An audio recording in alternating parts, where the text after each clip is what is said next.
বৈষম্য বিরোধী ছাত্র আন্দোলনের অন্যতম তিন সমন্বয়ক আসিফ মাহমুদ, নাহিদ ইসলাম ও আবু বাকের মজুমদারকে চিকিৎসাধীন অবস্থায় হাসপাতাল থেকে তুলে নিয়ে যাওয়ার অভিযোগ উঠেছে। এই বিষয়ে গোয়েন্দা সংস্থা জানিয়েছেন, নিরাপত্তাজনিত কারণে তাদেরকে পুলিশের হেফাজতে নিয়ে যাওয়া হয়েছে। নাহিদের বাবা অভিযোগ করেন, শুক্রবার বিকেলে ডিবি পুলিশ পরিচয়ে কোটা আন্দোলনের তিনজন অন্যতম সমন্বয়ককে হাসপাতাল থেকে তুলে নিয়ে যাওয়া হয়। এই বিষয়ে হাসপাতালে যোগাযোগ করা হলে নাম পরিচয়ে গোপন রাখা সত্ত্বে একজন নার্স তার সত্যতা নিশ্চিত করেন।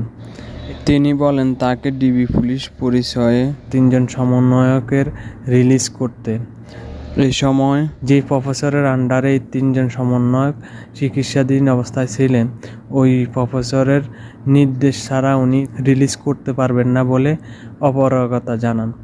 পরে ওই প্রফেসরের অনুমতি সাপেক্ষে এই তিনজনকে রিলিজ করা হয়।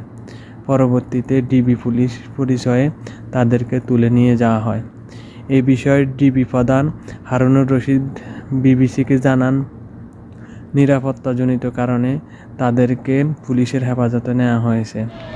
এর আগে গত শুক্রবার চলমান কোটা আন্দোলনের সমন্বয়ক নাহিদ হাসান তাকে চোখ বেঁধে হ্যান্ডকাফ পরিয়ে তুলে নিয়ে শারীরিক ও মানসিক নির্যাতনের অভিযোগ করেছেন। সেখান থেকে মুক্ত হওয়ার পর নাহিদ ইসলাম বিবিসি নিউজকে বলেছেন, ডিবি পরিচয়ে রাষ্ট্রীয় একটি বাহিনী আমাকে তুলে নিয়ে যায়। পরে শারীরিক এবং মানসিকভাবে আমার উপর নির্যাতন করা হয়। এখনও আমার দুই কাঁধে ও বাম পায়ের রক্ত জমাট বেঁধে আছে। রবিবার ভোর 4টা থেকে 5টার দিকে ঢাকার পূবাচল এলাকায় তার জ্ঞান ফিরে বলে তিনি বিবিসি নিউজকে জানান। নাহিদ ইসলাম বলেন, এ আন্দোলনে আমি যাতে নেতৃত্ব নির্দেশনা দিতে না পারি, এই জন্য সরকার আমার সাথে এমনটা করেছেন।